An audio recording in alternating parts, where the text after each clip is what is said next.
Magandang araw, ako po si Paolo G. Santos para sa Central Luzon News Update. Hard lockdown, ito po ngayon ang ipinaiiral dito sa malaking bahagi ng Barangay Santo Niño, Guagua, Pampanga, na kung saan dulot ho ito mga kaibigan, nito pong serye ng local transmission sa loob ho ng Guagua Public Market.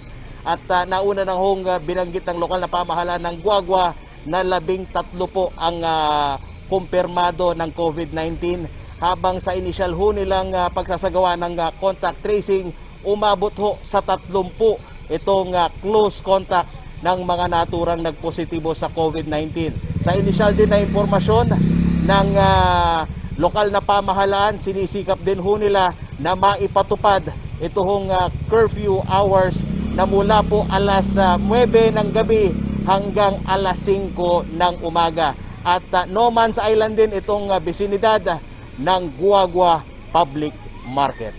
Mula dito ho sa Barangay Santo Niño, Guagua, Pampanga, ang inyong lingkod, Paolo G. Santos.